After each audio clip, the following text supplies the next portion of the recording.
سلام، من سمرم. خوش اومدیم به سمر سیکرت تاچ. امروز میخوایم با همدیگه یه پاستای خیلی خوشمزه با سس پسته درست بکنیم که مناسب گیاهخوارای عزیزم هست. لطفاً ویدیو رو تا آخر نگاه کنین و اگه دوست داشتین چنل رو سابسکرایب کنین. بریم مواد لازم رو با هم ببینیم. پسته خام بو نداده من دارم استفاده میکنم. اگه دوست داشته باشین میتونین تو مایتابه یه تفتش هم بدین. بیبی اسفناج من استفاده کردم. شما میتونین از اسفناج معمولی هم استفاده کنین. بیبی اسفناج یکم لطیف تره. پنیر پارمزان رنده شده که بهتره پنیر پارمزان بگیرین خودتون رنده کنین. تر و تازه تر باشه. روغن زیتون استفاده کردم که بهتره از نوع اکسترا ورجین اولیو اویل استفاده کنین. پیاز که من تقریبا نصف یه پیاز کوچیکو استفاده کردم.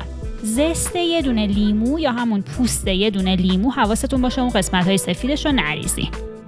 آب لیمو ترش احتیاج داریم که یه مقدار به اندازه سلیقتون هم هست دیگه. پودر سیر که اگه دوست داشته باشین میتونین 1-2 حب سیر تازه هم جایگزینش کنین. نمک که بچشین و بعد به پاستاتون اضافه کنین. فلفل که من فلفل سیاه و سفید استفاده کردم، بازم طبق سلیقتون. پاستای مدل پروانه‌ای یا فارفاله من استفاده کردم. اول بریم سس پاستا رو درست بکنیم. همه موادی که برای سس داریم باید بریزین تو میکسرتون. اگر که شما میکسر بزرگتر دارین میتونین همه مواد رو یک جا اضافه کنین. من اینجا به نوبت دارم یکی یکی اضافهش میکنم. لیمو رو هم اگه یه قلی این شکلی بدین رو بردتون خیلی خوبه، راحت تر آب لیمو رو میگیرین. زست لیمو و پودر سیرم اضافه میکنم. پیازم بهش اضافه میکنم و دوباره همه مواد رو با همدیگه میکس میکنم. اگر که احساس کردین یه مقدار سفته میتونین روغن زیتون یه مقدار بیشتر اضافه کنین و میکسش کنین و آخر سر رو بریزین توی کاسه که برای سس پاستا ازش استفاده کنیم. خیلی هم خوشمزه است. توی آب جوشی که برای پاستا گذاشتین روغن و نمک دست و دل بازانه بریزین و پاستاها رو بهش اضافه کنین و طبق دستوری که رو پکیج پاستاتون هست پاستا رو آماده کنین. فقط خیلی نذارین جوش بخوره که له بشه دیگه. حتما قبل از اینکه پاستا رو آبکش کنین 1-2 ملعقه از آب پاستا بردارین که خیلی به دردمون میخوره. بعد پاستاتون رو آبکش کنین و با آب سرد یه مقدار شستشوش بدین تا نمک و روغن اضافیش بره. توی قابلمه یکم روغن زیتون یا اگه دوست دارین کره بریزین، سس رو بهش اضافه کنین. این سس رو یه مقدار که هم زدین و گرم شد، حالا پاستا رو بهش اضافه کنین.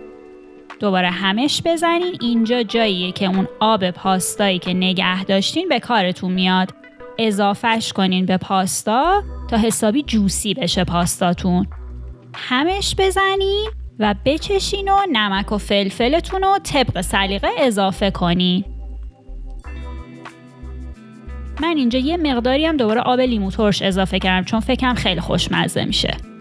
یه همه کوچولو بهش بزنین، در ظرفتون رو بذارین گرم که بشه حاضره. به همین راحتی و میتونین روش پنیر پارمزان پودری هم اضافه بکنین که خیلی خوشمزه تر میشه.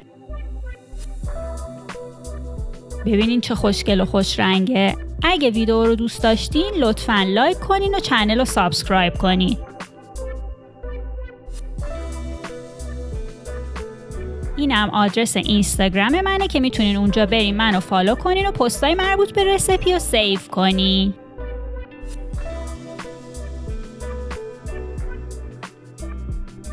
مواد لازم این پاستای خوشگلم اینجا دارین میبینین و من مثل همیشه ترجمه فارسیشو براتون تو دسکریپشن یا توضیحات گذاشتم.